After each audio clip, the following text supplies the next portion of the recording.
Hello students, this side Anand, welcome all of you. हम लोगों ने पिछली क्लास में अमॉर्फस और क्रिस्टलीन के बीच में डिफरेंस जो है वो कंप्लीट कर लिया था। आज की क्लास में हम लोग जानेंगे कि क्रिस्टलीन सॉलिड क्या होते हैं, नॉर्मली डेफिनेशन के बारे में हम लोग जानेंगे और इसकी क्लासिफिकेशन के बारे में हमें आज डिटेल स्टडी करनी है। तो पूरी वीडियो को लास्ट तक देखना। तो चलो शुरू करते हैं। तो हम लोग क्रिस्टलीन सब्सटेंसेस की अगर डेफिनेशन लिखेंगे तो क्या होगा, क्रिस्टलीन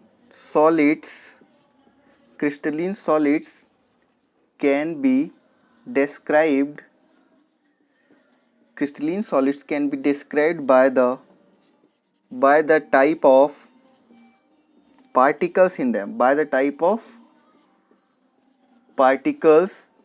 them, हम लोग क्रिस्टलीन सब्सटेंसेस को क्लासीफाई कर सकते हैं या डिस्क्राइब कर सकते हैं इस तरीके से कि उसके अंदर किस तरीके के पार्टिकल्स हैं और the type of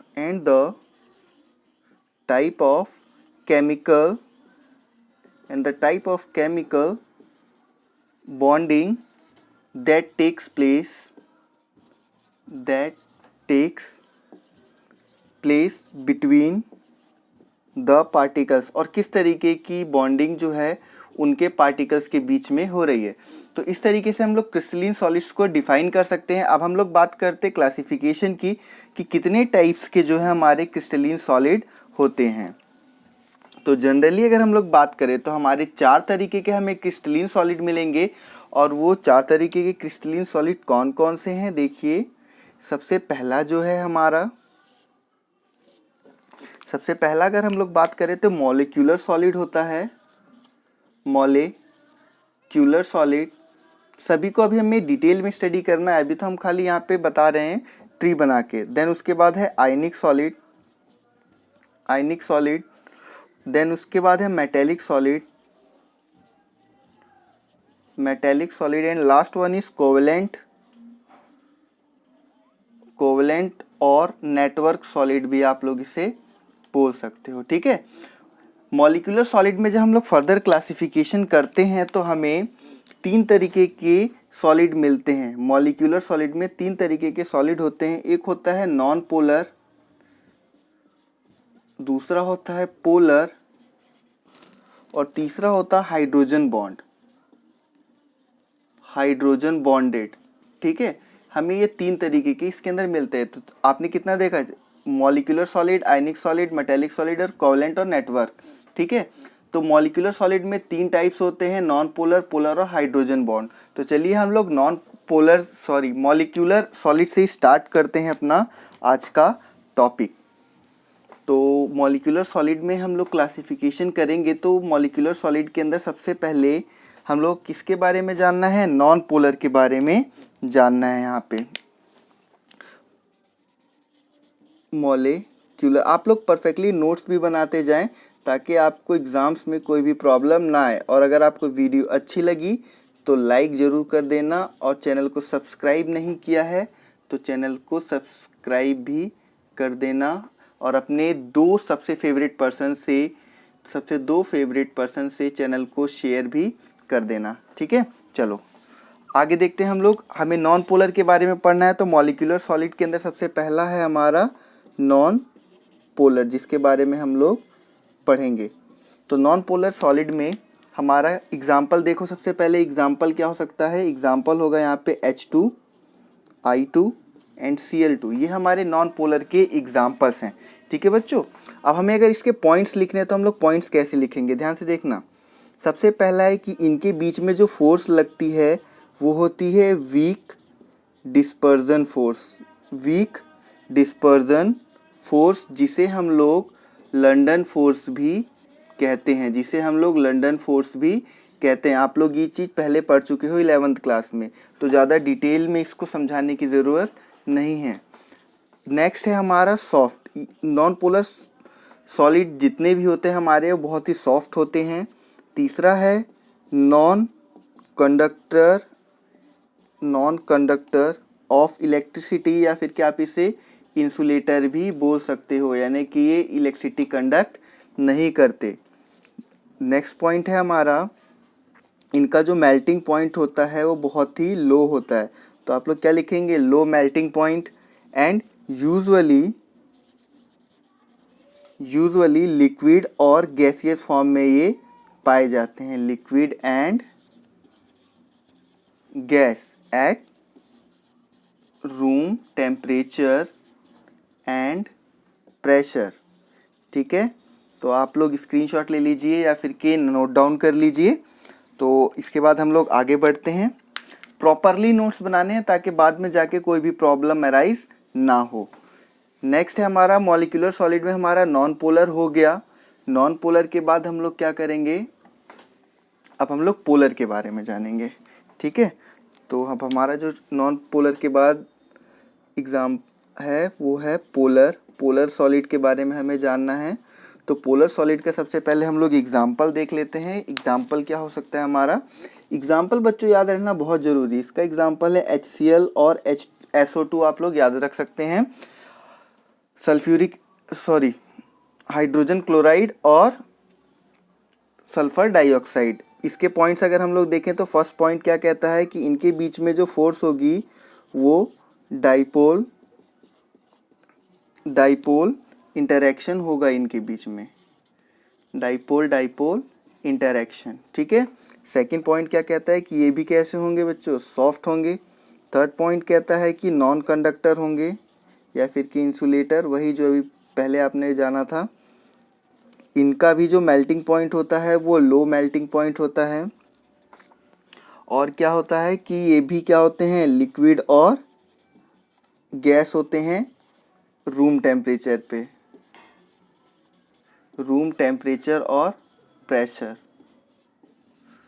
देखिए रूम टेम्परेचर हमें पता है बच्चों, याद रखना 25 डिग्री सेल्सियस होता है। इसको हम लोग मान के चलते हैं रूम टेम्परेचर 25 से 20 के अराउंड। और जो प्रेशर होता है वो 1 atm प्रेशर होता है। इसी को रूम टेम्परेचर और प्रेशर बोला जाता है। ठीक, एक्सेप्शन है यहाँ पे।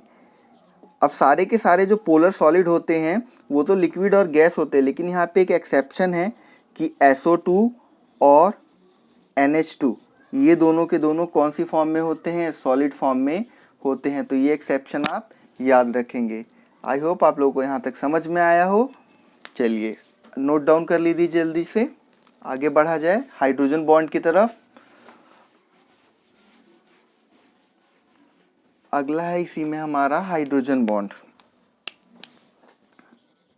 नाम तो आपने पहले भी सुना होगा, 11th क्लास में आप लोगों ने पढ़ा है, उससे पहले भी आप लोगों ने इस चीज़ के बारे में पढ़ा है, हाइड्रोजन बॉन्ड के बारे में। तो एग्जाम्पल सब बच्चों को पता होगा, सबको पता होगा। इसका एग्जाम्पल H2O होता है। ठीक है, और फर्स्ट पॉइंट अगर हम लोग देखें तो क्या होता है, इसके अंदर हाइड्रोजन बॉन्डिंग होती है, हाइड्रोजन बॉन्डिंग।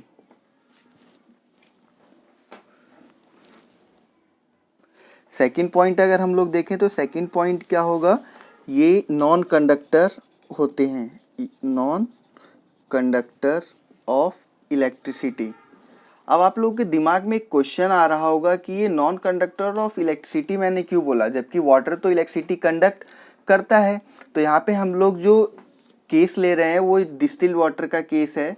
ठीक है, इसके अंदर कोई भी सॉल्ट का आयन नहीं है, तो इसीलिए इलेक्ट्रिसिटी कंडक्ट नहीं करेगा। बाकी अगर इसके अंदर कोई भी आयन आ जाता है, जैसे क्लोरीन वगैरह आ जाता है या सोडियम क्लोराइड वगैरह आ जाता है, तो उस केस में क्या होता है, इलेक्ट्रिसिटी कंडक्ट करने लग जाता है। नेक्स्ट पॉइंट है हमारा वॉलेटाइल होते हैं, ये वॉलेटाइल होते हैं एंड सॉफ्ट सॉलिड भी हम लोग इसे कहते हैं। वॉलेटाइल का मतलब क्या होता है, वॉलेटाइल का मतलब होता है कि इनका जो इवोपरेशन पॉइंट होता है बहुत ही कम होता है, यानी कि ये भी बोल सकते हो आप, इसका जो बॉइलिंग पॉइंट होता है वो बहुत ही कम होता है। ये बहुत ही जल्दी इवोपरेट होना स्टार्ट कर देते हैं। जैसे एग्जांपल के रूप में लिया जाए तो अगर आप लोग इथेनॉल एंड वाटर को अगर आप लोग कंपेयर करेंगे तो वाटर जो है 100 डिग्री सेल्सियस पे क्या होता है, बॉयल होना शुरू होता है। उसी जगह पे इथेनॉल जो है वो 79 डिग्री सेल्सियस पे ही बॉयल होना शुरू हो जाता है, यानी कि ये बहुत जल्दी इवोपरेट होना शुरू कर देगा। ठीक है, इसीलिए हम लोग इसे वॉलेटाइल लिक्विड भी कहते हैं। नेक्स्ट पॉइंट है कि इसका जो मेल्टिंग पॉइंट होता है वो बहुत ही लो होता है, तो लो मेल्टिंग पॉइंट। ठीक है बच्चों, चलिए मॉलिक्यूलर सॉलिड यहाँ तक कंप्लीट हो गया। अब हम लोग आगे बढ़ते हैं और आगे हम लोग देखते हैं किसके बारे में, नेक्स्ट क्या था हमारा आयनिक सॉलिड के बारे में कि आयनिक सॉलिड क्या होते हैं।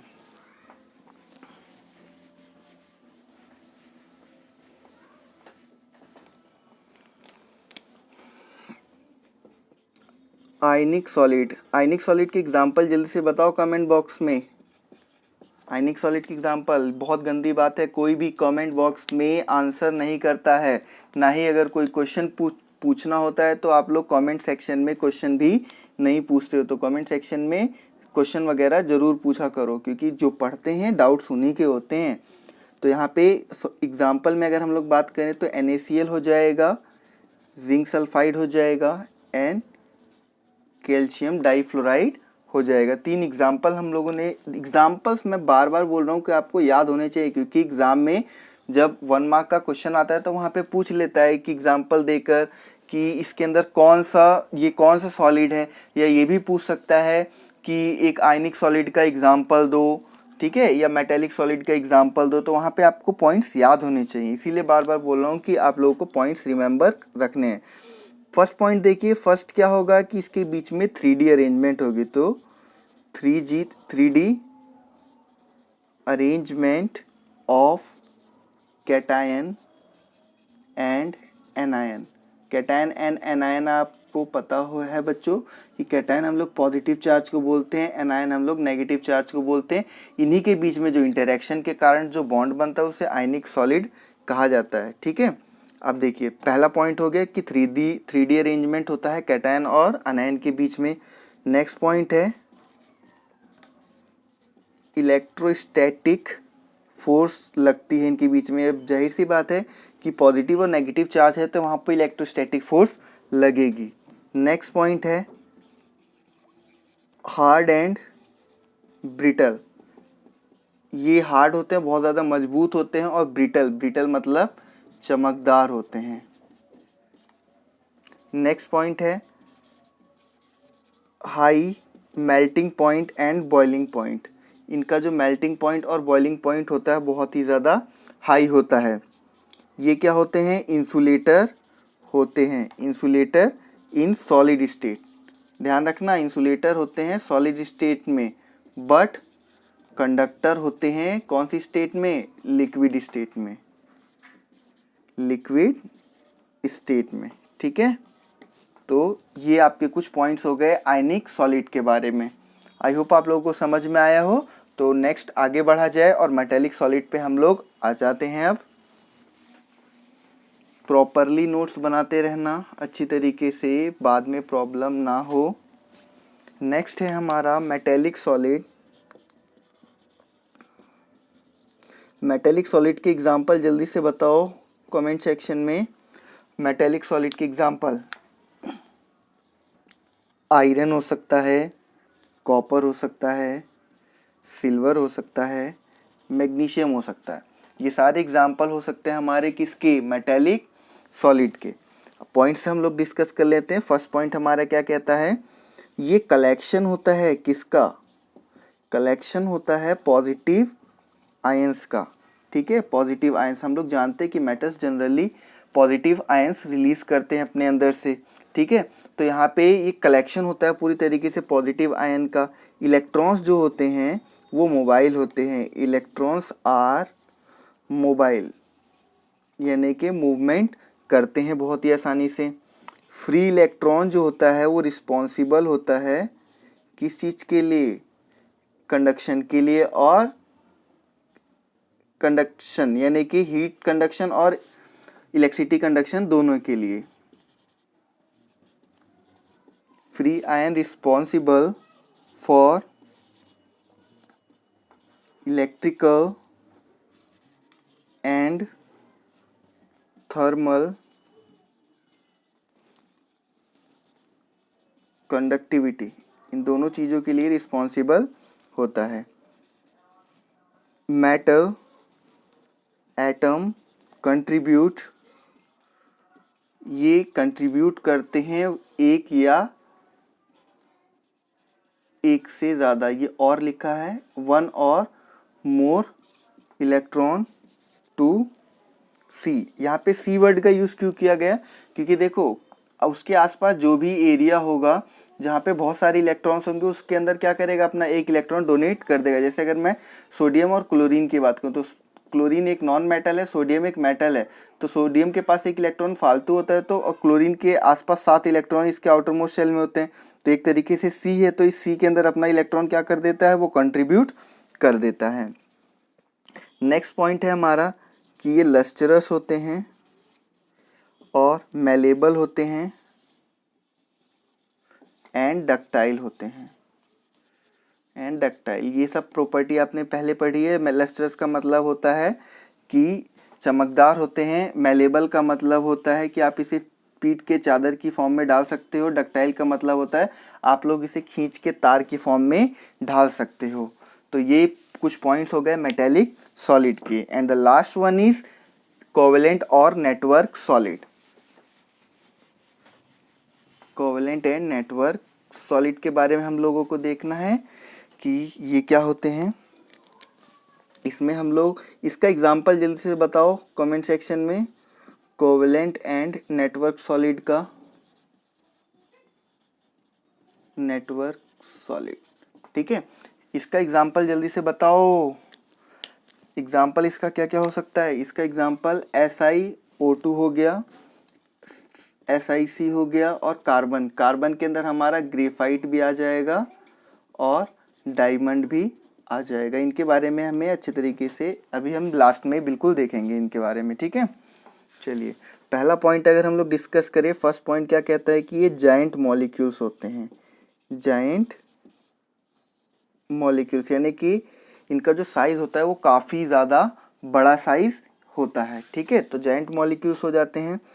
और क्या होता है कि स्ट्रॉन्ग एंड डायरेक्शनल होते हैं। Strong and directional in nature. तो अगर आप लोग स्ट्रक्चर की बात करोगे तो स्ट्रक्चर देखो डायमंड का कुछ इस तरीके से होता है, हेक्सागोनल पैकिंग होती है उसके अंदर। तो यहाँ पे अगर हम लोग बात करेंगे डायमंड की स्ट्रक्चर की तो आप लोग देखोगे कि एक रेगुलरिटी है, जैसे कि हमने पिछले चैप्टर में भी बात की थी क्रिस्टलिन के बारे में। तो रेगुलरिटी भी है इसके अंदर, तो इसी वजह से डायरेक्शनल भी होते हैं ये।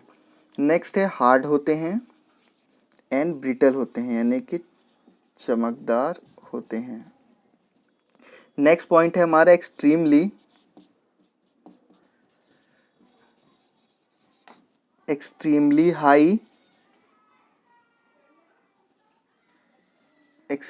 हाई मेल्टिंग पॉइंट होता है इनका।